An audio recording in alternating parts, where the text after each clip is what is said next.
Hello, everyone, and welcome back to the Hard Nine podcast. Today is July 3rd. So, first of all, shout out America. Happy birthday. Happy birthday to my oldest daughter and your sister, whose birthday is also on the 4th. We're actually going to celebrate her birthday more tomorrow than America's birthday, if you want to be honest. But as we come into Cardinal baseball, Cardinals 9.5 games back in the Central. Not really making any progress since we talked last.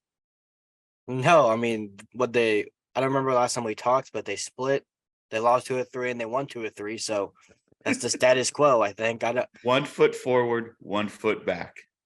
Quicksand. or 1 foot forward, 2 steps back, depending on the series. Until they go on a sustained winning streak, which I don't think is possible. But until that happens, I'm treating this like it's time to look to see what you can do for 2024 so this can't happen again. Yeah, and beyond, right? I think you can't even just look at it as at 2024. It does feel like, and again, I'm not trying to be fatalist or anything else, but it does feel like this was the perfect storm brewing and it hit this year. Like, honestly, it does feel like we've been living on, smoke and mirrors the last 3 years, getting into the playoffs, with the help of J.A. Happ and John Lester, with the help of Jose Quintana and Jordan Montgomery, with a 17-game winning streak. All of these things, all of these perfect things had to happen to get this club into the playoffs the last 3 years, where we all know they went one and done right out of there very quickly. And it feels like now those smoke and mirrors have dissipated and you are left with the reality of something that's not the future. It's so weird to think to me that when we sat on here from November to February, how excited we were, not just about the upcoming season, but the future. And now when you take a step back, and maybe we were too close to the situation, the future doesn't actually look nearly as bright as I thought it did. Yeah, just looking at the last 3 years, I think this is important to talk about. Look at how we got in the playoffs. 2020, the COVID year, snuck in because every team made it basically that year. And then they got bounced in 3 games in San Diego. Then you go to 2021. Adam Wainwright was better than anyone imagined he could have been. J.A. Happ and John Lester somehow were productive for you. And Tyler O'Neill had the best year he may ever have in Major League Baseball. Then we go to last year. Miles Michaelis. And it wasn't a 17-game winning streak in 2021? Yeah. Okay, yeah. Add that to it. I'm talking about the players, though. Yeah. Right. Well, yeah, that contributed to it. And then 2022, you go to it, Albert Pujols. That shouldn't have happened, but it did, and it was awesome. But logic would tell you that it shouldn't have happened. Adam Wainwright, once again, defied Father Time. And then Miles Michaelis was better than anyone could have imagined him being. And then you got a magical second half from Jose Quintana, and you win the division. So you look at it, really what's been happening, I think, is a lot of luck and a lot of arrogance. And this has been brewing for a long time, and it's finally coming to roost, I think. And maybe it has to be as bad as it's been to get Mosaic to see that it's not a fluke. Like, you can't just miss the postseason by 5 games. Either they got to make it in or they've got to be this bad for him to make a change, I think. Yeah. Also, by the way, thank you all for joining us. We, 1, hope you have had a wonderful last week. 2, we hope you have a wonderful holiday with your family, your friends, whomever you decide to celebrate it with. Caleb is hanging there once again in a basement with clothing, possibly the worst podcasting location of all time. But look, he looks fantastic in that light. But also, we would tell you to follow us on our socials, but Elon is trying to kill Twitter. So you can follow us for about 40 minutes, and then they'll cut you off. So there is that. But what you can do is hit that little subscribe button there on YouTube, and we would greatly appreciate that. We are almost right at 400. Our next step would like to get to 500. We'd love to have you join that. So thank you for listening. Okay, let's do a a look. We can go back to London series. It was fun. They get destroyed. Let's kick it off with just a few stories around the Cardinals, and then let's get into what we think maybe the future can look like, because it's a daunting task, if we're going to be honest. Remember, I think you were one of the ones really saying coming into this season that they have to make all the right calls for this season to work, right? It was the what about Tyler O'Neill, Nolan Gorman's, the Dylan Carlsons. We have to make the right decisions on getting the guys in here, getting all of that going. Do what? They decided to make no decisions. throw Or 85 outfielders on the roster and have no pitching. and then put all your infielders in the outfield. So there was that also. And then the Wilson Contreras debacle, the Jordan Walker debacle. Literally, they've made every wrong decision you could make. So let's just look at some things around the Cardinals. And you hate to kick it off with this, but I think we have to talk about it. And that's Adam Wainwright. Absolutely terrible in London. Even worse back here against the Astros. You've heard me say it. I will continue to say it. I've watched Cardinal baseball avidly for over 40 years, right? Probably 47, whatever years. I'm not great at math. He is in my Mount Rushmore of favorite Cardinals for what he has done for this organization in my lifetime, the last 17 years. But I tweeted this the other night, and thank goodness it was before that Elon put the thing on it, but I think the Cardinals have a massive Adam Wainwright problem. But they might be bailed out by the fact that they're so fucking miserable that they're just going to let him start and try to get to 200 wins and let him go out, because if this team were competitive, there's no way you can keep throwing him out in the rotation every day. Yeah, I don't think they have a problem. I think he has a problem because I feel bad for him, and I don't think he has anything left.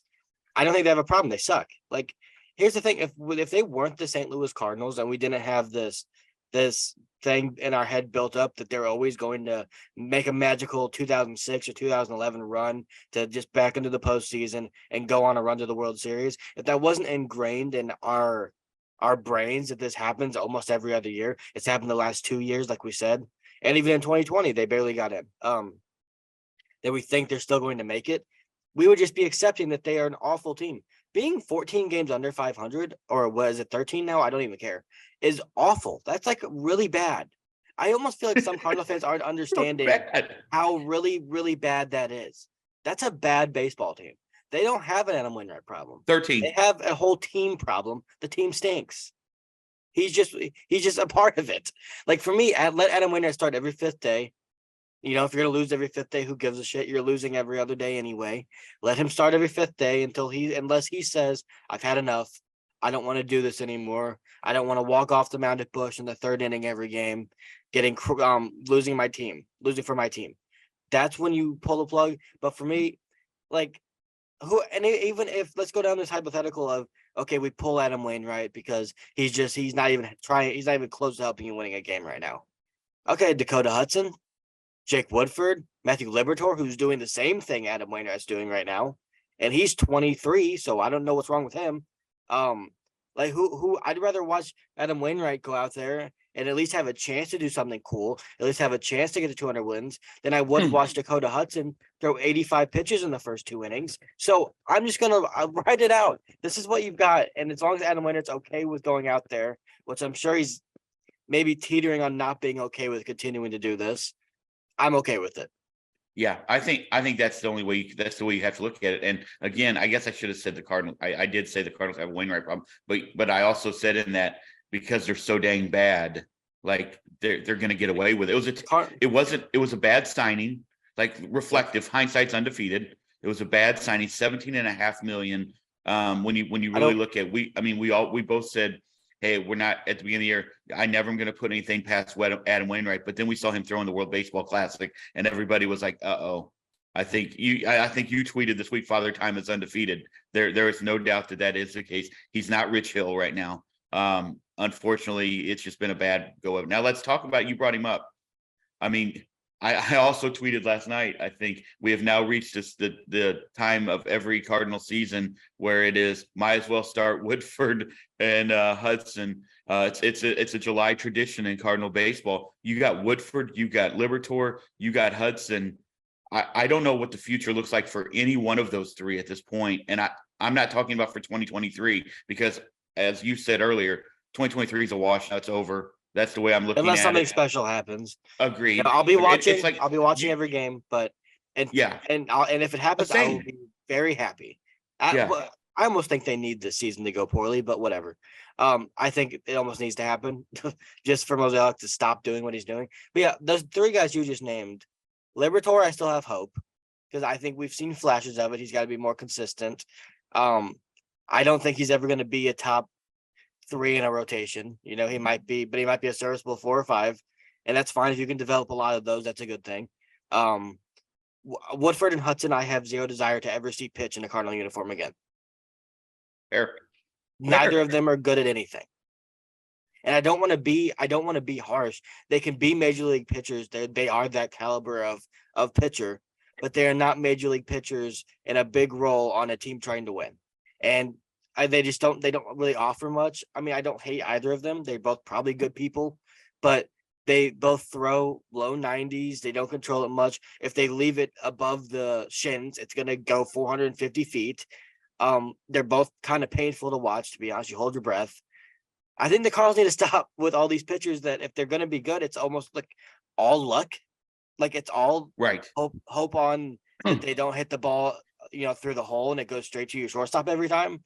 So, I mean, Woodford's better than Hudson, so they're not the same category to me, but I don't really care too much about either of them moving forward.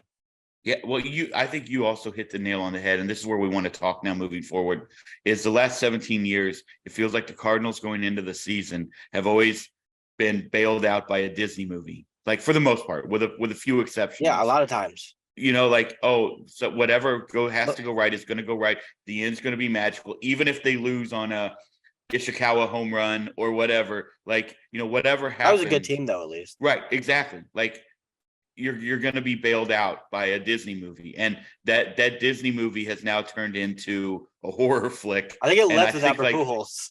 They're going to have to figure that out. So let's just take a look at this right now. I tweeted this the other night, and I want to get your take on this also, because it is something I just really took a look into stuff the other night when I was sitting here after work one night. If you look at this rotation, the staff, the 13 guys right now, you can add Hudson onto that. You can add whomever else you want to get to 15 to 16 guys who have kind of been back and forth.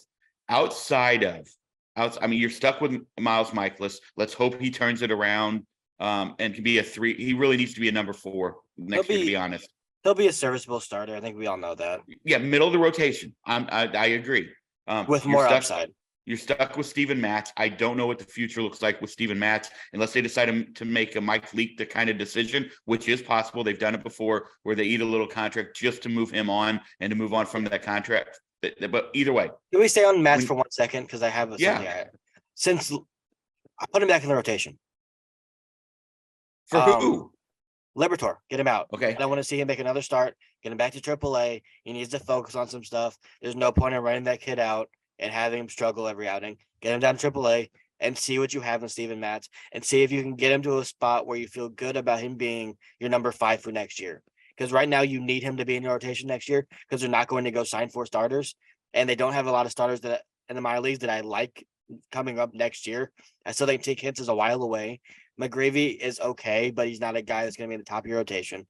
I want to see Matz back in the rotation, because I think we're at a point where you got to see what you have for next year, and you've got to see if Steven Matz can turn it around and at least be in consideration for a spot next year. And if he doesn't, then you've got to cut bait in the offseason. But I think there's no reason not to have Steven Matz back in your rotation right now. Just to kind of outline what you just said about the rotation, Ben Fred tweeted out, I think it was yesterday, the Cardinals rotation ERA is 4.90 with a 295 opponent batting average. That's 29th in baseball out of 30 teams. But at AAA, their ERA is 5.39 with a 298 opponent average, 20th out of 20 teams. And at AA, their ERA is 4.83 with a 270 opponent average, which is 7 out of 10 teams. That is not a recipe for success. That's just an absolute disaster waiting to happen. So let's move back to where I was going. Outside of Matz and Michaelis, when you look at the other 13 guys, is there a guy that you would say that's the guy that needs to be back on this team next year? Hicks, if they can bring him back. But do you not believe? I want to get to Jordan Hicks a little bit. I would trade him. So good. I would trade him, but I'll try and bring him back if I can. Okay, that's what I was going to say. Helsley, obviously, he's not going anywhere. He shouldn't. He's gone. I think he's here for 3 more years or 2 more years. To be fair, I wasn't counting him because right now he's hurt and we don't know what's going on with him. Yeah, well, he'll be back. Gio, I'd bring back just because if you're competing, he's back anyway. Yeah, well, you could trade him if you wanted, but yes, I would bring him back. Other than that, I think Monty's looked really good lately, and if you want to go out there and give him a contract, I'd prefer to go get someone a little better. You already have guys that can pitch like Monty, I think. Flaherty, I'd still like to see them try, but at the end of the day, I don't think you plan for that now. And if you can get something in return for them, you trade them both. And if you want to say, hey, we're going to try and bring you back in the offseason when they're at the door and you trade them and you say, hey, we're going to keep in contact with you after the season, cool, do that. But they both need to go because you can't lose them both and lose the season. Right. In my opinion. Right. And what I would say is, and I would talk to Josh Jacobs last night a little bit about this on Twitter. And one thing that I would say is I think that they're in a pickle a little bit, because here's the thing: the guys that they do have that you can trade for that are going to get you something back that teams are going to be interested in are Flaherty, Montgomery, Hicks, probably even Chris Stratton, believe it or not. Like, that's a valuable bullpen piece for somebody. He'll get a low-level prospect. But the problem is, that's the problem. All four of those guys are on expiring contracts. And if you're dealing, like everybody keeps talking about, oh, I would deal all of our expiring pieces for controllable pieces. They're going to have to be very young pieces, because teams you're going to be dealing those guys to teams that are competing, correct? Like, that's what I'm saying. So they're not going to give you back a guy that is a big league ready guy, because they're going to need them for the run. You're going to get a double A or a triple A guy. I mean, a lot of times. But we traded Harrison Bader for last year. Yeah, but again, he was controllable, and so was Jordan Montgomery. That's my point.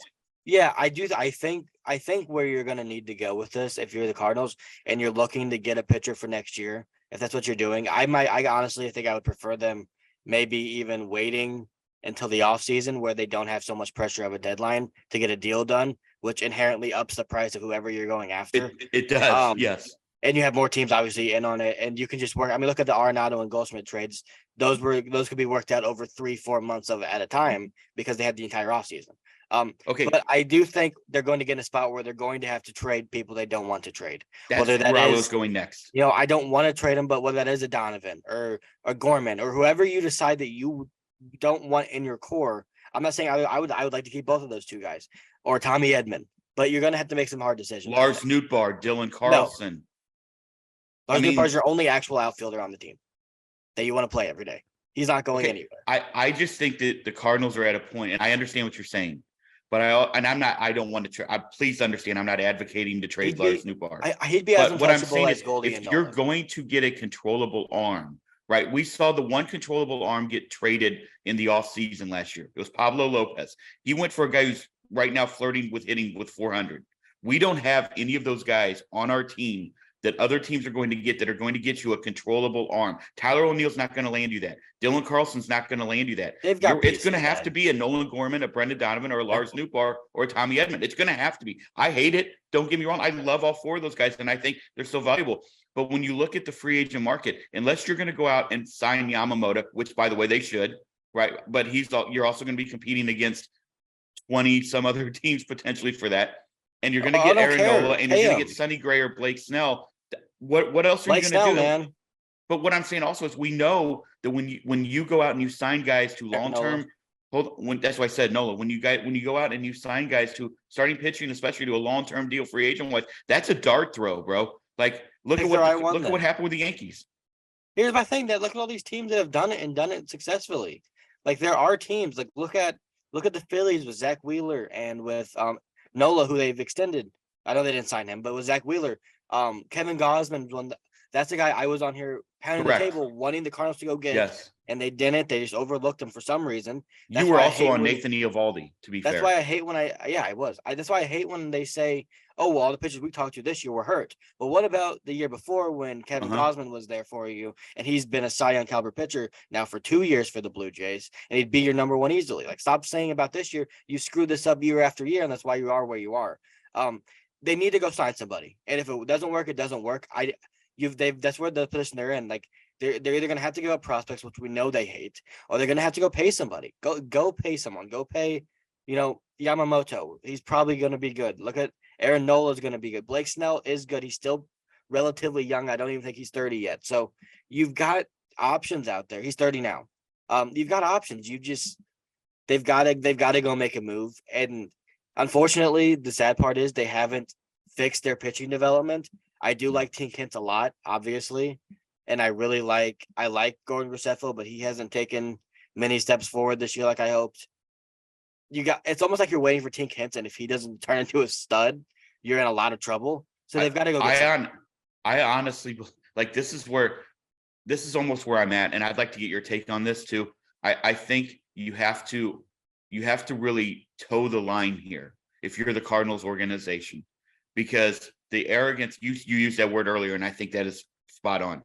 The arrogance, which comes with winning, by the way, that's not a shot. It's earned arrogance. Yeah, exactly. So they have earned that arrogance, but I think you have to be very careful that if you go all in 24 and it doesn't work, now you're staring down the barrel of the San Diego contracts. Yeah, and I don't know, like I am not going to come on here and say trade Goldie and Nato. I'm not. But if you have another, like if you're Nolan Arenado and you're Paul Goldschmidt, they know what I'm seeing and what you're seeing, and they're seeing it at a higher level than we are. I'm not saying you have to trade them, but at some point you also have to look around. Are we going to win with them? Because we're talking about Nola, Yamamoto, Blake Snell, Sonny Gray, the guys who are probably potentially going to be out of there. But there's also going to be 20 other teams out there, which comes into with, are we going to be in the pit market? Oh, well, the market outweighed itself. We've heard that every year. Or those guys just deciding they want to go somewhere else and not come to St. Louis. That's also always an option anymore. So in the idea that you can even go get two of those guys really is sort of fantasy. Yeah, I mean, yeah, they put themselves in a bad situation. And here's my thing: if you're not going to go, they're never going to go all in. So I didn't want to use that terminology because I honestly think going all in is always stupid. I said that about the Mets and the Padres. You laughed at me. I did. They both Mets are playing well. No, they're not. They're awful. They're awful. Stop saying that just because they won one series against the Giants at home. They're an awful team. And everyone should have seen that coming. They were the same team again without Edwin Diaz. Either way. What was I saying? Oh, if you're not going to not go all in, but if you're not going to try and build a team that can win a World Series next year, you don't have to go all in. Like you can go get, one starter and trade for another, right? Like you can do that. You can go sign X starter and trade for another solid starter and and have a pretty decent rotation and go try and win the World Series next year. If you're not going to do that, then you should trade Paul Goldschmidt. Because then what else is he doing here? Like what are you trying to do with him? Now, for me, I think anyone saying trade Paul Goldschmidt, you're letting the organization off pretty easily. How about you hold him to the standard of, no, don't trade Paul Goldschmidt. Go build a winning team around Paul Goldschmidt while he's still in his prime of a Hall of Fame career. That's what they should be doing. And I'm not going to ever come on here and say, trade Goldie, trade Nolan, because this organization with the fan support, they're still drawing 45,000 people a night with the support and with the what's the word? The organization they are, the prestige of their organization. I'm not going to come on here and say to trade them, because what they need to do is they need to spend more money and they need to develop pitching at a higher rate. And that's why I'm holding them to that standard. I'm not holding them to the standard of, oh, well, let's be the Pittsburgh Pirates and let's trade all of our guys away because, oh, poor us, we're 14 games under 500. No, we still have these guys for Goldie for at least one more year. I bet he gets extended if he's still here. And Nolan for, I don't know, 5 more years, 6 more years, whatever it is. Build a winning team around them. That's where I'm at. I don't care about trading. You froze up there for just a second there at the end. I think when you were saying build a winning team, you kind of froze up there just for a second. All I said was build the winning team around them. Yeah. That's what they should be doing. You brought up the idea of spending more money, and this is what I wanted to get into as we transition into what to do for 2024 and beyond. Payroll for this year, about 182 million. Here is the problem the Cardinals have. You and I just talked about all these guys in the bullpen and everything else that honestly probably won't bring back because of expiring contracts and everything else, which is great. But you do have guys on arbitration contracts and everything else. But here's the deal next year, Caleb. With just 1, 2, 3, 4, 5, 6, 7 guys, that is Goldie, Nolan, Contreras, Miles, Matt, Gallegos, and then obviously Paul DeJong, which we don't know what they're going to do yet. Hold on. Just let me finish. That's $122 million. Only $60 million less than this season. Now, if you want to say they're going to they're going to trade DeJong, which potentially will happen or whatever. Okay, fine. But they're still probably going to have to eat part of that contract. Take him off there, Dad. He's not going to be part of the team next year. Okay, so now you're at 110. All right, you're at 110 million already for 6 guys. 6 guys. That means you have to round out the rest of your 20 with literally, unless they're going to up their payroll to 200 million. The way you're million. going about this is weird, because look at how many players they have that are young and gonna still be on the team, like Walker and guys making 700,000. And I then get we it. go and then we go to it. This is the way I want to look at it instead of the way you're looking at it. It's a little strange to me. I'm sorry. Well, But hold the on. way I'm What gonna I look at would it you is didn't let me finish, to be okay, fair. but Those other guys are still going to be added into there because of the arbitration and the yeah, cheaper contracts. I get it, but that's going to add up to another $20 million probably in that ish. area. Right. So now you're looking at 130 to fill 3 starting pitching spots potentially and a bullpen. Like I don't unless you're going to The up whole the bullpen's not going away. well, okay, you're going to have Gallegos back. Yeah, Who else you Helsley, got back? Helsley, Who's going to get more Cabrera money? will be back. Okay, who's going to get more money? He's arbitration eligible. He was not going to get much. I don't But know. he's still gonna I have to look through it. But anyway, what I'm going to they are losing Wayno 17.5 million. That's off. I know some of it was deferred, but still it was all yeah, considered that's to be counted paid. into this. Right. You're losing Monty 10 mil. You're losing Flaherty's 5 mil. You're losing DeYoung's. What is he making? 11 or 12? I don't even know what he makes. Ish in that area. 10, 11, 12. So you are losing a lot of money that you can reinvest. And if you trade guys, if you trade a guy, I don't even know who that would be. Who has a year and a half left? No one. Do we have anyone with a year and a half left on this team? O'Neal. Yeah, but he only makes like 3 million, right? I'm just saying, but what I'm telling you is his salary's not added into next year yet. So like No, if you're yeah, looking it's at the not. bullpen, you're looking at guys like Palacios. I don't know what they do there. You're looking at Palacios, Helsley, not a obviously we talked bullpen about guy. that. Cabrera, Jojo Romero, Jake Woodford.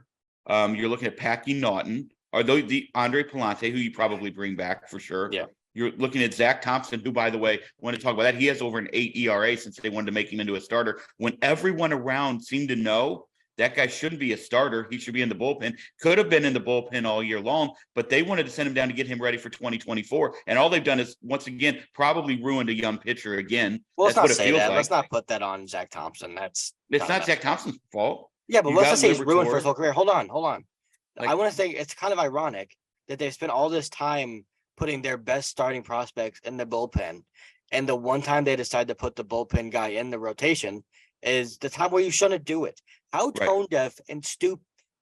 That's the problem. Let me tone down my verbiage.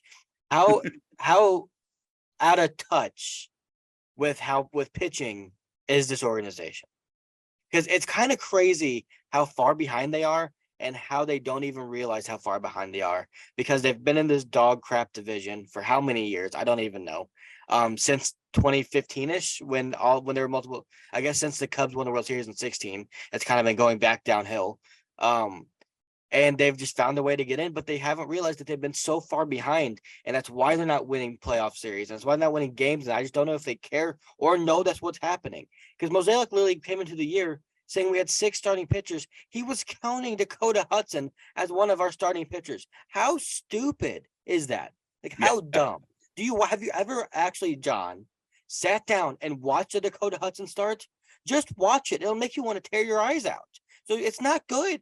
I don't understand why this organization continuously does the same thing over and over again and expects the fans not to notice, because I don't even think they expect it to work. They expect the fans not to notice and say, oh, well, we made it in at 88 wins again. It's so ridiculous, and I'm tired of But it. I think you sort of hit on it. 45,000 a night. What should make them spend money? That's Over the 3 million. thing. But here's the thing, Make them Caleb. spend money. I went through the 90s when there were 12,000 people at a game, right? I went through that. All right. It was terrible. Don't get me wrong, but it led to them bringing in Tony La Russa. It led to Walt Jocketty. It led to the sale of the team to the DeWitts. It led to all of that. Unless like that, it kind of all circles back to what I was saying.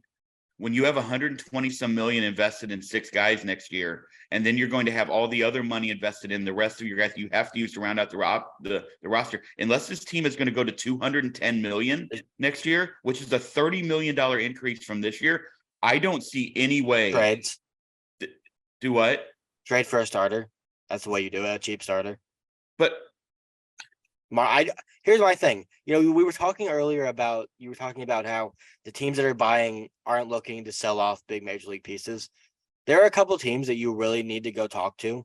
The Marlins, they need offense. They have so many starting pitchers. Max Meyer's injured. He'll be back next year. He's a really good young pitcher. I know Tommy John can scare some people. They've kind of perfected it now. It doesn't really even worry me anymore. That's the team you go talk to. The Rays have a lot of young starting pitching that they might look to trade. There are teams that are in that middle window of, are we competing now, but we still need offense for the future, which is where the Cardinals come in with a lot of young bats. Guys like Edward Cabrera, guys like Braxton Garrett, who have been really good, that you can go look at. And the Marlins have so much pitching. They're considering shutting Yuri Perez down for a couple months because they don't want him to throw too many innings, and then they want to start him up again in like August. So that's how much pitching they have that they're considering doing that. So now, those are teams you can go talk to. And we don't know this yet because this is yet to play out. But right now, the Marlins sit only 5 games back in the East, and they're in a wild card spot right now. Okay. Yeah. So if you're the Marlins, and they are playing good baseball, by the way, very good baseball. Yeah. If you're the Marlins, like, I think they have a lot of questions there, because one of those guys could get traded this year at the deadline for a guy to help them immediately. I don't know that the Cardinals have that guy. I think what you're talking about is in an off-season trade. No, I think they could deal one of those guys before the off-season. We have outfielders that would immensely help that outfield. Who? Alec Burleson would be a better bat than some of the guys they roll out there. But you're not getting one of those pitchers. No, I'm not saying that, but there are guys you can. Ivan Herrera would be their best catcher, maybe, if he was on there. Okay, that I see this too. We have guys. My point is, it's not them selling. They're not selling. They have 7 starting pitchers. It's not selling if you can plug someone else right in. The Marlins should look to trade those guys for offense. The Cardinals have a lot of young offense. At the very least, they have Dylan Carlson, who is an actual center fielder. Jess Chisholm's not. So they have pieces that the Marlins would probably want, considering, and Tyler O'Neill is another piece that they might say, okay, and you'd have to give up multiple. I'm not saying one of them's getting one of these guys, but I do think that is a match that you can look at and say, hey, Brendan Donovan, Brendan Donovan would be their leadoff hitter. If you're going to tell me they're not going to want him, I'm going to tell you you're crazy. They'd love him. So, and they love second baseman. We know that. So I do think there are matches, but for me, I think John Mozeliak has to figure this out. It's not up to me. Yeah. It's not up to you, but they have pieces to move. They have a lot of young offensive talent. Even if they haven't performed on the field like we wanted them to this year, people still see how young they are and how talented they are. There are moves to be made if they want to make them. I appreciate your optimism. I'm very nervous about it. I'm not going to lie. I'm not nervous about it. I mean, they have a ton of offensive pieces. They do.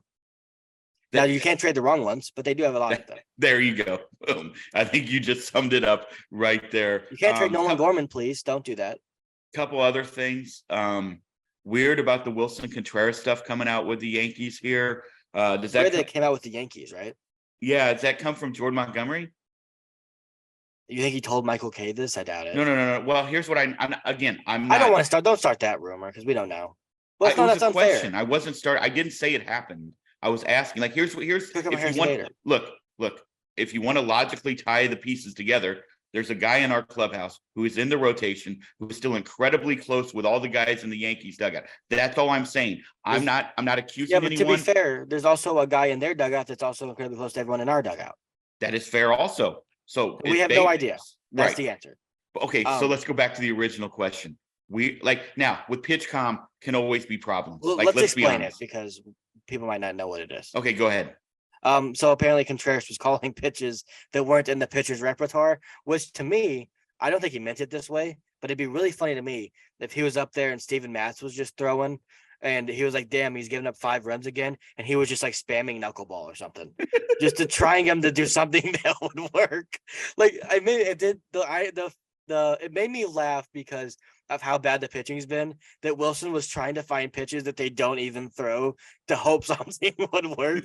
That makes me laugh. But I do think with a PitchCom, there could obviously be just hitting the wrong button.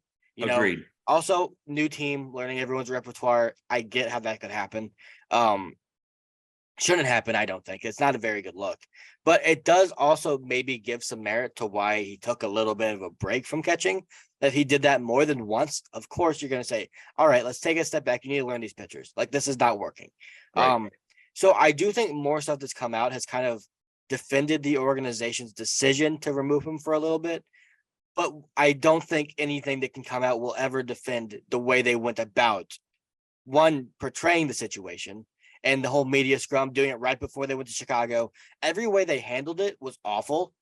Right. But I do think more information is coming out. It might have been like, okay, this made a little bit more sense to slow down a little bit. But I think it's a non-story, honestly. Like if it happened one time, is all they said. Like, you know what I mean? Yeah. Agreed. I Like just it thought could it was be blown something. out. It I sounds just thought it really was weird bad. timing again. It's just a Weird shit show timing. of. It's weird that Michael K, by the way, really good. He's a great announcer. Fantastic. But it is weird that he knew and none of our local beat writers who were all also very good have ever heard this. So I don't know Which how that sort of happened. lends credence to what I was saying, that it probably came from somebody in one of Yeah. the dugouts. Well, That's it all had to I'm come saying. from a player. Please There's know that no. I'm not saying that anybody's throwing anyone underneath the No, bus. I know, but That's I in don't want casual to go. conversation. I know, but I don't want to get into specific players because we just have no idea. But yeah, obviously that's going to come from a player because it can't come from. I mean, the coaches aren't going to say anything, Right. so and that's going to have to get out of the clubhouse, which means it goes from whoever he was calling the pitches for. I would presume. That's the person that would have told somebody. I would guess. To get back to the pitching, and I don't want to spend all day on this because I mean we've talked about it a lot, but it does, like when we were talking about the AAA ERA numbers and the average numbers and the AA and it's just the inability for the Cardinals. Like if you look around the league at the teams who are good, look at who they have in their rotation. They're guys that they drafted, developed, or got at a very young age and developed, and are now they have them on good contracts at a young age, and they're top of the rotation arms. We have Teak Hintz. I mean, we don't know about Chirpy. We don't know about him yet. We don't know about the other guys at the lower levels yet. We just don't know. But it's not like McGreevy's taken some nice strides, but he's not going to be an ace for you. He's got correct. Like that's the thing. Like we just don't know, and they are so. That's what makes me nervous. Is that if we had 5 guys sitting at the AAA, AA level, that you thought, hey, if 2 of them pan out, great. Well, this wouldn't be happening. We need our number 1 guy to pan out, and then have to hope and pray that somebody else comes up big. And that hasn't happened with a Cardinals starting pitcher being developed in a long damn time. Since Jack, you know, right. Like since the good years of Jack. Correct. I get what you're saying. I do think they have 3 really, really high quality prospects, pitching prospects with Jerpy, with Graceffo, and Hintz. We'll see how they develop. You never know how that's going to go, but they are high quality pitching prospects that any organization would really love to have. And if they were looking to buy this year, every single team that you're talking to would want all 3 of them. So that's a good thing. The problem is that's where it ends. Other than that, you've got some lower level guys that have overperformed really what they should be, but you don't have anyone ready to come up that you're really too excited about. Like I like Gordon Graceffo. I honestly haven't heard much about him, which makes me think he hasn't been great this year. Michael McGreevy's had a really good year. So I guess maybe there's a time this year where you call him up and see what he can do. But he's not, once again, they're not developing the top level arms that can, the Spencer Strider, Max Fried. The Braves develop all of them. Bryce Elder's in the All-Star game. They're not developing these guys. And that makes it very difficult. If you're not going to develop them and you're not going to pay for them, well, the only thing we're left is that you just don't have them, and that's where we're at right now. I'm gonna butcher his last name, so I'm sure that you will get it right. But Max, is it Rachik? Rachik. See, I was close. No, took a no-hitter into the 7th the other night. He's good. That's from our guy really Mitch told us that. So, and he has been very good. He's up at high A now. I mean, but again, that's not a guy close to the big leagues. That's the one thing that does concern you a little bit. Drew Verhagen, another injury. That poor guy, like he just can't stay healthy. He's just hip again. Yeah. I don't know. I don't know why he's still here. All right. We talked about Waino a little bit. Weird that he deactivated his Twitter. We don't have to really dig into that. I mean, I understand people. It does feel like there are a lot of people from the ages of 13 to 18 on Twitter who think that they are badasses and just do whatever they can to be horrible humans. I worry that there are also people from the ages of 20 to 40 doing the exact same thing, which does concern me about humanity quite a bit, which is sort of why I'm glad. I hope Elon does sort of destroy Twitter so I don't have to go over there. I don't, because it's the way a lot of people get their news, but Elon's agreed, same. That's all I want. But I can't read enough posts. He's the dumbest smart person of all time. It's very strange. But Waino, either way, deactivating his Twitter, no athlete should have to do that. To be fair, there are a lot of retorts to what I just said. I'm not going to get into all of them. I'm just saying it does suck. That's all I'm saying. Yeah, just delete the app next time, Waino. No one's going to know then. That's it. But either way, don't send hate to players in general. If you want to go on Twitter and say Adam Wainwright's been awful today, he gave up whatever it was, 7 runs in 1.1 innings. That's true. That's true, Yeah. and that's fair. He goes out there and he performs for millions of dollars. The millions of dollars that he wouldn't be making if you didn't pay to watch him and to go spend $40 to park and to spend $30 for tickets and $50 for food. That's why he's getting paid this. It's fair to criticize his play because you're funding him. Now, that being said, it's never fair to say someone's awful, he should retire, he should never pitch again, he's selfish, all these things. That to me, why? What are you accomplishing? I think it's fair to say he should retire. I do think that is I don't fair. think I think that's a fair argument. I don't think it's fair. I think when you start to get into personal attacks, that's where the line that's has a to be personal drawn. decision. If you want to say he's pitching poorly, fine. If you want to say the Cardinals trying to re-sign him, fine. But the retire not even the biggest deal. That's fine. The thing that does bother me is calling him selfish. Waino known for a lot of things. Not selfish, not one of those things. No, He is agreed. the biggest charity in all of Major League Baseball, the Big League Impact. I don't think he's a selfish human. I just don't. I don't understand. I don't understand why people result to that. I don't know what goes through their heads to make them result to that. You do. You know who these guys are. I don't understand it. But you went to high school with them. You know who they are. They're the ones who would never say a word to anyone in real life, but they can hide behind a thing and be a Johnny Badass for a minute. You know who they are. Well, I know who they are. I don't understand why they are the way they are. Oh, agreed. Well, because I don't get it. A feeling of power to them, because a power they don't have in their own life. And here's the last thing I want to say, and then we can move on from Waino.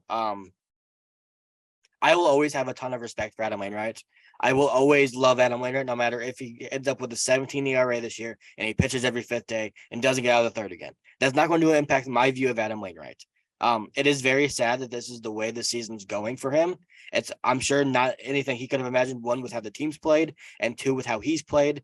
It really does suck. I think it puts into perspective. I mean, that not every season ends like Albert Pujols, like Yachty's in that way. Look at Willie Mays when he was on the Mets. Right. Like Willie Mays, one of the greatest players of all time. Not everything's going to be storybook. Griffey It doesn't always go that way. Griffey, right?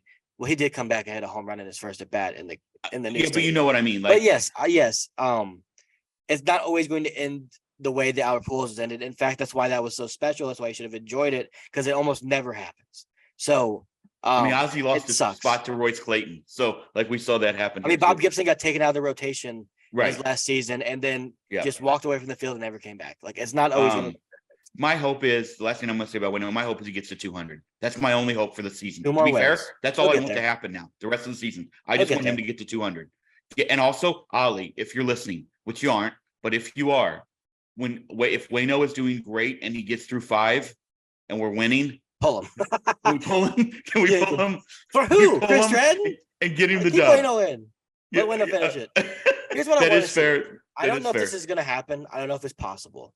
The one thing I want to see the rest of the year, barring the Cardinals, like we said, this is always barring them being the Cardinals and going on this stupid run that shouldn't happen. Another Disney movie run. Yeah, right. Which I would love if they can win the World Series. I'll take it. I'm here for it. But I would love to see Adam Wainwright throw another complete game. Just one more. I would love perfect storms. The Pirates are in town or something. You know, he's feeling good. Maybe he's going up to 89. I think you meant Rockies. No, I meant Pirates. The Pirates stink. And Waino always owned the Pirates. He's throwing 89 on this brisk summer day, and he goes and he throws a Maddox and then just exits stage left for 200. I would love to see that. That's one of the things I want to see. He walks off and they hand him a Budweiser and a Sugar Fire hamburger. And he says, "I'm out, y'all. I'm done. It's the end for me. I'm done." That would be there you go. That's the ending. That's the Disney ending we all want for Adam Wainwright when they write the movie. But it needs to be Game 7 of the World Series. Yeah, it does. Well, that's not. I don't think that's gonna. It's not gonna be the Pirates. I don't think that's possible. I don't think we're on that. I'm here for a Cardinal run, guys. It is 980,000 degrees down here in New Orleans. We are literally. It's June, and we're going through one of the hottest heat waves New Orleans has ever had. It's been like 7-8 straight days of over 115 heat index. 10 days. It's ridiculous. Our air conditioner went out 3 nights ago. It was 91 degrees in my house. Had to go to a hotel. This was the cats. The cats weren't moving. It was bad. It's bad. Thank goodness it's fixed. It's hot. It's hot here too, but not nearly that hot. I mean, it was like 77 last night, so it was pretty nice. A couple more Cardinal things that I think we have to get to before we take a look around the league. Gorman hits a bomb yesterday. I'm not going to suggest he's back, but that was great to see. He still looks like he's pulling off balls at times, but what he's also doing, and he's done it this weekend, is he's laid off more high fastballs again. We know the key to his success. One thing I would love to see him do, by the way, not a professional hitting coach, not a professional hitter, just an observer. I would love to see him get back to driving the ball to left center field a little bit more. Yeah. Like he was doing when he was going well. I'm sure that's something he's working on. That dude we know is a workaholic. We know that it's eating him up. You can see it in his eyes that it is. He wants nothing more than to get hot again. We know that with Nolan Gorman, it's the peaks and valleys, and he will. And last night that was great to see him. That was an absolute tank last night. 2 nights ago, but yeah, 2 nights ago. Was it 2 nights? Wasn't it yesterday? Yesterday, Donnie hit the homer. But my apologies. 2 days ago. Yeah. He did. Saturday. He did crush that. I think the good news is with him, we've said this before, he now knows that he can be this good in Major League Baseball. He was one of the best hitters in baseball for 2 months. Now it's about him going back to what works and finding the consistency. And that's going to be his next step of development for this year. That's why, because he's a guy that, once again, with Walker and with Arenado and Goldschmidt and Nootbaar, you're going to look to build around him, hopefully, if he can start to figure it out and not continue to slump this poorly. So I just want to see him find the consistency. I know that's kind of maybe an oxymoron with Nolan Gorman, because I think he might just be the opposite of consistency at times. I think so. But I do think there is more consistency in there where he can be closer to a Kyle Schwarber than he is a Joey Gallo. You know what I mean? I think so. So I think that's still in there. I do think Nolan Gorman's still a really good middle of the order bat for a good team. Like, I think he can be a 30 home run left-handed power hitter in the middle of an order that's going on a run to a World Series. I think he can be that. So I just want to see him continue to develop into whatever he's going to be. Can I say that I don't think he's the number 3 hitter? No, I think he's a 5 or 6 on a good team. I agree. Six or 7, to maybe. be fair, let's be honest, when he's going well, put him at 1 or 2. Right. Because we've seen the Phillies do it with Schwarber. Look what Schwarber did in June. He always does it in June. Don't get me wrong, but he leads off for them. And I'm not saying that's what it should happen here. We've got Newton, we've got that. I'm just saying maximize that potential. And Ollie did that when he moved him up to the 3rd spot. He was maximizing his potential. Yeah, right. Yeah, right. When he's hot, use those at bats. That's not always. That's it. When you've got the peaks, let's go ahead and get him up in the order. But we got to be wary of when he starts to slump, and then you got to get into some new. We've been not negative. We've kind of been realistic, I think, on what we think the Cardinals should do. Maybe trying to get some controllable guys on this team. I think the one thing before we get into some good things, I don't think you can discount going out and getting a bat in the offseason either. I just don't think you can. I'm not saying they have to do it, but I don't think that's something that you can discount, huh? Outfield? Yes. I just don't think that's something I don't know you can write off. I haven't looked. No, you can't. Zach Peterson, Jorge Soler, those guys are free agents. I'm not advocating. I'm not even saying they would come here. I'm simply saying that's not something I would write off of the list. That's all that's my only point. Yeah, no, it's not something I would write off considering. It's something I don't think they'll do, because I don't think they'll see that as a need. I do think, they could really use a veteran bat that's willing to put him. They could really use one of them, I think. Jack Pearson would be great. I 100% agree. He'll go back to San Francisco probably, because why wouldn't he? He loves it there, I think. He's from there. Yeah, I don't think he leaves it. I don't think he wants to leave that area, to be honest with you. And they've been great to him. They just paid him $20 million this year. So, there are some pieces out there that you could go look at for sure. I wouldn't discount it either. Let's get to some good news. Last 15 days, Brendan Donovan has been fantastic. Love to see it. We are Donnie fans, our own Donnie baseball. But, if you look over the last 15 days, we got 6 or 7 guys who have really been hitting the ball. You got Donovan with over 1,000, 1.111 OPS over the last 15 games. You got Dylan Carlson, by the way, 853, Nato at 830, and Goldschmidt at 820. Willie up at 802. Nice to see him starting to drive the ball a little bit. Paul DeYoung still at 800. Paul DeYoung, we don't have to spend a lot of time on this. He's been great, man. I'm so happy. You have to trade him, right? If someone wants him, for sure, yeah. Yeah. But he's been great, and I'm very happy for him. He's played himself into that conversation. Me too. Alec Burleson, I'm happy for him too. He's starting to get some playing time. Not as much, but still at 790 OPS. He's playing a lot right now. Kisner, Edmund, Jordan Walker, all above 740. Lars Nootbaar really struggling with a 600 OPS in the last 15 games. But to be fair, he's coming off an injury. Yeah, but I'm just saying it's nice to see Burley get a shot and get some playing time and start to. He hadn't had an at bat there for a while, in like a month it felt like. Yeah, he hadn't, and he's played a lot lately. He's been 5th the other day. He's doing a good job. Donovan's season-wide Yeah. stats now are back up to where they were last year. Yes. He's a 785 OPS on the year. Yep. And I genuinely think he can be an 820 OPS guy. Like he could be that. He has 9 homers already. Like he's gonna hit. I know. He's on pace to hit 17, 18 home runs and beyond. 15. I mean, no. Yeah, you're beyond the halfway point, aren't we? He has 9, and I think we've played 85 games. Oh, okay. I thought we played. Okay, I'm bad at math, so. Well, we haven't gone to the All-Star break yet, so But All-Star's not half. Let's be honest. No, it's like 90, 92 or something. Anyway, I think he's on pace to hit 17 or 18, maybe 16, whatever. It's somewhere around there. But is he a guy that you even consider trading? Like, I mean, you just said yes. The Marlins would like him. Yes, you have to. Yeah, I said they like him. They like a lot of players. Okay, if you're not going to trade Donovan, then you have to trade Tommy Edman. Like you might have to. I'm not saying you have to. I'm simply saying Tommy Edman's your center fielder. He's not. He's He not. is. He's playing where he should have been yesterday. He's a shortstop. He's playing center field almost every day. That's a major problem here. Then you have to trade Dylan Carlson. Like I think that's going to happen. I mean, we can't just keep going through winning low 90 games this year, maybe 80 games with the same guys because we like what they can do and that they're flexible. Like at some point and we said this coming in, you're going to have to make the hard decisions. They didn't really do it early on. Then they did it, but they did it wrongly. And now you're back to the point of where you got to decide, because if you're keeping Edman and Donovan, that tells me you're probably trading Nolan Gorman. We don't want any part of that. That's a guy who can hit 40 home runs. That's where I was saying maybe you need to look at a bat next year. I don't know. I don't know what you do with this team right now. It's tough. They put themselves in a bad situation by not spending money for the last. But it's been 5 brewing years. for years, bro. Yeah. This has been brewing since 2015. They deserve this. John Mozeliak. Yes, they do. They deserve it. And once again, I'll always say this: Mozeliak deserves a lot of credit for what he's done. He does. Executive, but he also deserves to be criticized when he's kind of just either gotten. I don't know if it's fair to criticize him or DeWitt, to be honest with you. But whichever one of them is making all of these decisions to not spend the money, which is DeWitt. But we do know DeWitt's very involved with the farm system, and everyone always says he knows his prospects more than any other owner. Like, I give a shit. Either way, that means I don't know. He might not want to trade any of his prospects. Whoever is making that decision to not go make big trades / not spend money, which I think is both of them, they deserve all the criticism that's coming right now. It's frustrating as a fan, and when you look at it even at a bigger scope, to know the amount of money they're bringing in, especially with Ballpark Village, with everything that's going on right there, just the amount of, and the fact, by the way, let's not forget, I don't even care about the money they're bringing in. Our owner's a freaking massive multi-billionaire. It's Arby's. So let's be honest, he has plenty of money. Don't tell me we're a mid-market team. All the owners are. I'm kind of done with the.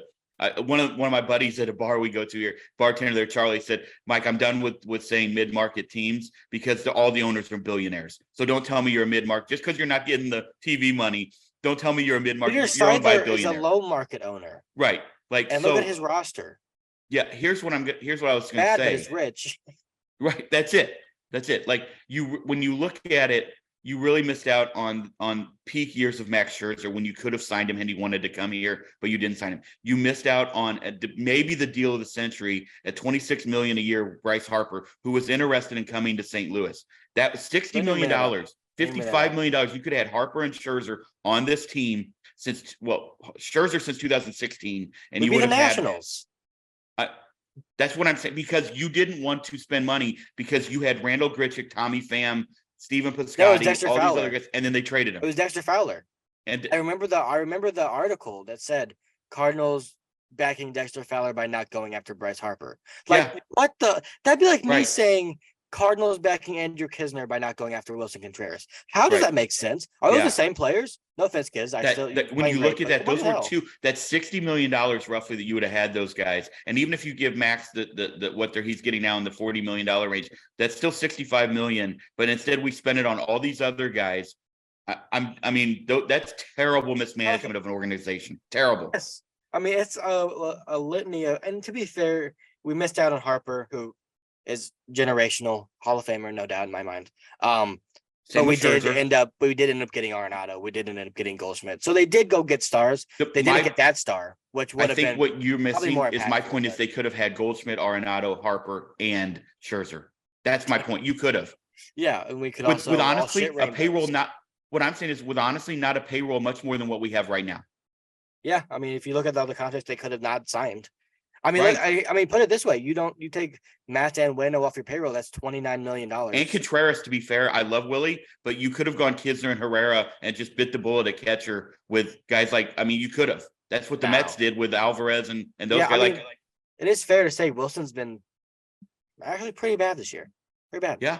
That's all I'm saying. That's all. Like, and again, hindsight undefeated. I understand that, but those were realistic moves that a lot of people in the baseball world thought the Cardinals might make, and the players themselves wanted the Cardinals to make, and they did. Also, let's not forget we passed on Tatis for $50,000. That's another guy you could have had. So there did as 29 well. other teams. No, 29 teams did not. He try worked him out for 3 teams. Where were the other 27? Who his dad specifically called the Cardinals for a workout. His dad's an idiot. All right. Anyway, let's go on to a couple cool things. Jordan Walker is raking. What's he hitting? 18 of 19 games. He was the first Cardinal 15 hitting game streak. Fourth St. Louis rookie. First since 2001. Let you guess who that 15 was. hitting game streak. Is that what I said? 15 game hitting streak. First since 2001. Yeah, Pujols, obviously. The dude can flat hit. I told you. Remember, I told you in spring we haven't had a prospect like this since 2001, and you laughed at me. Well, and here I we don't are. think that. I stop. I did say that. Right after I said the temper your I did not laugh at you. I did say that. I just said let's not compare him. Awesome. And as did you, let's not compare him to Albert. He's Pujols. awesome. He's awesome. No, I'm not. He's awesome. And the thing that's great about him is you can kind of tell by watching him, he's not even close to what he's going to be. No, I agree. He's not even close. This guy, he's going to be a star, like an absolute star. And I don't know what that means. I don't know whether that's 35 home runs or 40 home runs. I don't know. But I think when you watch him and you see some of the weird swings that result in hits and some of the things that just aren't as crisp as you see a guy that's 24, 25, even, Aaron Judge, when he came up, would look kind of the same way. He was a little clunky. And then he figured some things out. And now he's the best hitter in baseball. But I just, when you can't help when you watch him, but be like, this guy is he's batting over 300, he's over 800 OPS. And it doesn't even look like he's close to his potential. Not even close. Agreed. I agree. And the at bat yesterday that was huge for me, seeing that, was the Garrett Cole starting him off with a slider. First of all, that's respect. That's respect. Yeah. And he just smoked it into center field for a hit. Left it up. That tells you a lot right there. That tells you a lot. Second thing, shout out to Nolan, all-star starter. That's fantastic for him. Very happy for him. I do think Paul Goldschmidt has been snubbed, but I do think he probably finds his way on the team when it all shakes out. Why freak? I hit my rate limit because all these Mets fans are in my comments. I can't even look at the tweet anymore. But I've gotten there's 7 quote tweets on it that I can't look at, and then I have speak up a little bit. Sorry. There's 7 quote tweets that I can't look at. I have 500 likes on it, and I can't see any of the comments because I'm blocked by Elon, so I can't. I'm just I don't know what's going on that post, but I know a lot of people weren't happy that I said Pete Alonso shouldn't be in the All-Star game. By the way, we have to watch him. We have to watch him meditate during the Home Run Derby again because he thinks it's the World Series. Gosh, we'll talk more about the All-Star. Let's talk more about the All-Star game this week. Later. I'm just talking about Pete Alonso. I'm tired of it. Yeah, I don't disagree. Let me just. Anything else you need to hit on? Because I got to get going here in a minute. No, let's go. I want to take a look around the league on a little bit. Anything else you need to talk about the Cardinals? We know that they're right now. I mean, honestly, let's move on. To be fair, what they do, I think, what they do in the next 6 to 10 months, 6 to 8 months, could really define the next 10 years is too much. 3 to 5 years of this organization. I really do believe that. And you better be fucking right. That's what I'm going to say. Yeah, it could. Let's move on. We got to get out of here soon. Okay. Just a few things around baseball that I wanted to hit on. Shout outs. First of all, let's start at the college game. We haven't talked since our Bayou Bengals won our College World Series. What an incredible run. What an incredible team. To come back, have to beat Wake twice, have to beat Tennessee in an elimination game, then Wake twice. Beat Florida on the sort of walk-off Cade Beloso. What a fucking legend. That dude is going to be Cade. No, I said almost walk-off. He hit in the 11th inning, and then they got the outs. Thank you, Riley Cooper. But what I will say is that guy is going to be the greatest beer league softball player of all time in about 10 years. Cade Beloso, when his baseball is done. And then to get destroyed 24-4 by Florida. and then to come back and win 18-4. And you didn't have to use Skeens once in that series to win the national title. Unbelievable. They're going to have the top 2 picks in the draft. They got other guys who are going to get drafted. I think Trey Morgan's going to come back. I just don't see him going in the top 5 rounds. What a run. It was incredible down here. I was so geeked. It was so much fun. Yeah, they were great. I'm interested. There are people saying Paul Skeens might be the best pitching prospect in years. Why are you telling me to turn? I don't understand why that's happening. You were just a little quiet. That's all right. Was it I think fine maybe you're far before? away from the mic. You're good. Or maybe turn up your thing. That's true. Also, I'm going deaf. Like, okay, either way. Yeah, Skeens is great. I think he's gonna be the number 1 overall pick. I really do. And so is Dylan Cruz. I think Ty Floyd put himself in the top 2 rounds now. That's what they're talking about after that 17 strikeout performance. Like, I think he put himself into the top 2 rounds. What a run. It was fun down here. Big parade, everything. And then obviously Dylan Cruz smoking cigars, doing the old ring like our girl Angel Reese and our guy Joey B. It was pretty fantastic. LSU is doing nothing but building natties down here. That's all they're doing. They are spending so much money on NIL deals that it's not even funny. It's hilarious. I think they're spending more than like a lot of our major league franchises. Probably. Just a few shout outs. Henry Davis hits his first career home run. Welcome to the show. Hits his first jack. Ellie De La Cruz hits a cycle. First cycle since 1999 for the Reds. Eric Davis. That dude's fun to watch. Eric Davis. Yeah, I know. Ellie he's a great talent. I am starting to get annoyed by everybody overlooking Jordan Walker and only talking about Ellie De La Cruz because hearing Jordan Walker is like kind of way better than Ellie De La Cruz right now. But yeah, he's a special talent. He's one of those guys where I hope he doesn't fall into the trap of being uber talented and kind of just also like showing flashes of greatness, but also kind of being average because he's O'Neal Cruz. Yeah, right. Exactly. He has potential to be one of the best shortstops we've seen in a long time. And I hope he hits it, but he has an 809 OPS, so he's been better than I thought. But he is so fucking fast. I don't even understand. That triple he hit, I swear to God, it looked like it was going to be barely a double. I know. I think the reason also, to be fair to all parties involved, if the Cardinals were in first place, Jordan Walker would be getting way more talk than the Reds were 14 games under 500. No, I don't think that's true. I don't know, bro. I think it's more about Walker being sent down. That could be because Ellie was being talked about when he got called up, and they weren't in first place when he got called up. That's fair. George Springer hits his 56th leadoff home run, 55 and 56 in the last week, second only to our guy Ricky Henderson. I don't think he'll ever catch Ricky. Did Ricky have over 100? Yeah, I think so. I don't know that number, to be fair. I should know that. I thought he was getting close to Ricky. Leadoff home runs aren't easy. Those are hard to come by. Yeah, I don't know the number if you want to look that up, but I don't know what that is. George Springer's won the 81. He has a chance. Yeah. That's a lot, dude. 25, that's 50% of what he has now, almost. So he's 25. George Springer, the problem is George Springer's probably not going to be leading off much longer. So, I mean, Ricky Henderson played in like 4 decades, so that's why he has 81 of them. Ohtani, by the way, is hitting 306 with 31 home runs and 68 RBIs. What if, all right?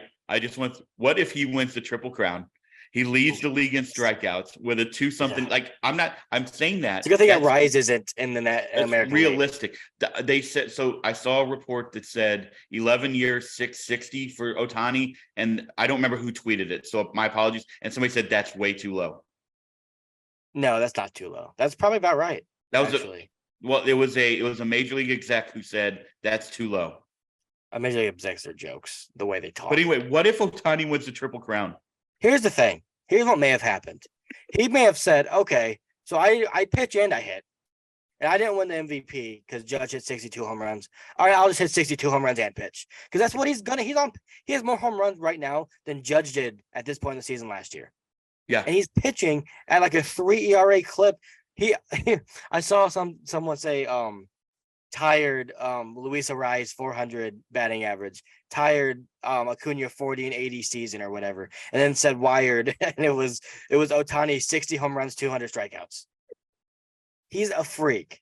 Yes. It's incredible. I don't know what. So last night he hits one into the tunnel there at Angel Stadium, 456 feet. The only guy to ever do that before, Barry Bonds in the 2002 World Series. Wow. I wouldn't have Pretty thought that. Barry Bonds was in the World Series in 2002. Yeah, that they lost to the Angels. Oh, I didn't know the Giants were in that in 2002. Yeah, that's when he hit the bomb. That's when Tim Salmon said that's the farthest ball I've ever seen hit. Ohtani did it last night, by the way. Tim Salmon. Yep. Tim Just a Salmon couple and other Mike things. Trout. Hey, one thing that was cool, even though we're not happy because it's the Reds, but last weekend when the Braves were in town, 126,000 people at that series in Cincinnati. Shout out to them. They have a terrible fucking owner. However, shout out to them for the fans showing up, and that team is playing really well. They're fun to watch. I don't love it because it's Cincinnati, You know but what? I that's kind of pretty do awesome. actually. Good for them. Okay, And also, I'm going to quote a movie: "If you build it, they will come." there you go. All right. If you build a team that's competent, your fans will show up to the stadium. Good for Matt McClain and Ellie De La Cruz, because and Jonathan India, he's been way better than I thought he was going to be this year. Joey Votto being back's obviously been a boost. That team is fun. And if the Cardinals aren't going to win the division, I'm sure it's hell rooting for them over the Brewers, because I'm tired of the Brewers. I agree. I think the Reds could be a lot of fun. They need to go get some starting pitching because they have a work. Abbott had like 12 Ks yesterday. He's good. Ashcraft's been awful. Green's hurt. Lodolo's hurt. They need those two back. But did you see? Does this surprise you that we have our rotation has a better ERA than the Reds? Yeah, no, because of the injuries, like not really. But their But how are bullpen they has been. winning? But their bullpen has been very good. They're scoring like 12 runs a game. I feel like it's crazy. That's the difference. A couple other shout outs and then we'll get out of here. One, Freddie Freeman, 2,000 hits. I mean, that's does he get to 3,000? Yes. Yes. I think he's the best left-handed hitter I've seen in my generation. Is that fair? Am I missing somebody? Ohtani. No, he's not Freddie Freeman.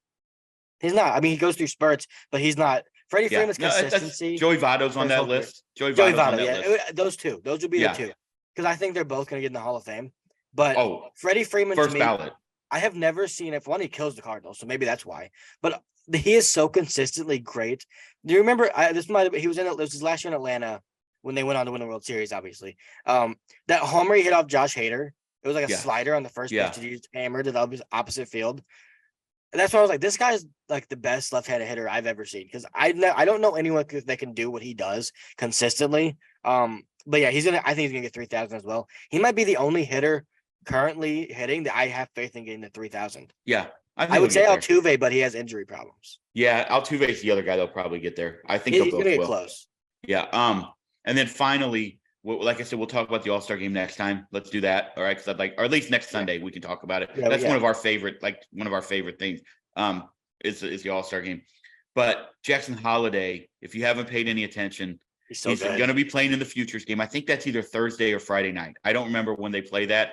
It might, maybe I'm wrong. Maybe it's Saturday or Sunday. Either way, it's coming up this weekend. They play it on Sunday, I believe. Is it Sunday? Okay, because Sunday's the red carpet thing. I didn't know if they. Either way, no, whenever they. Sunday. Was that Monday? They're playing on Sunday. They don't have an off day before the All-Star game this year. So Monday. Okay, Monday for the home run derby. I guess I should gotcha. say. Okay. Either way, go watch Jackson Holiday. He's already at high A. He will not be there long. What he's doing is unbelievable. The dude has mad power the other way. You look at him and you would never think so. He is probably only maybe a year and a half away from a Baltimore team that is really fucking good right now. I don't even think he's only getting better. Huh? I could see him make up next year. Not to start the year, but to next year at some point. He has a 970 OPS. The kid's 19. His dad's Matt Holliday, obviously. He's incredible. And that's why all these people are like, his brother's better. Give me a fucking break, okay? Well, maybe he will. Maybe he will. That's also not fair. First of all, not fair to his brother. No, it's not. It's not. Not fair to his brother. He's so good, Dad, that they're on Baseball Prospectus. They are ranking Ellie De La Cruz as the second prospect. He's in the big leagues with 800 OPS. They're putting Holiday at number 1. I know. The guy he's a star. The future is very bright for Baltimore, and I love it. I watch a lot of Baltimore games. I love their play-by-play guys. I love their call team. They do a great job. If you're not watching, look, here's the thing, guys. With the Cardinals being bad, one thing that has allowed me to do, watch more Memphis Redbird games and watch a lot of baseball from around Major League Baseball. And I'm enjoying it because I don't have to get mad when the Cardinals are up 5-2 and they give up 4 runs in the 8th. So I don't have to worry about that. Gio. Bingo. All right, guys, thank you so much once again for coming back to join us. Again, we'd love to have you join us on Twitter, but once you get to what they're going to get, Elon's burning it down. So whatever. Hit the subscribe button, please. We would gladly love you to do that. Tell a friend. Cardinals this week. They have Talk to me Miami about for it. 4 Yep. and Chicago for 3. There it is. White Sox. Yeah, White Sox. Yep. And then we head into the All-Star break. So we'll be back later this week, and then next weekend we're gonna do our All-Star preview, and we'll talk about the All-Star game, because there's a lot of players that probably people don't know. It's gonna be odd if goalie doesn't get on and the A's have 2 players and the Cardinals only have 1. That's all I'm gonna say. I've done the same. All right, everybody, have a fantastic 4th of July. Be safe.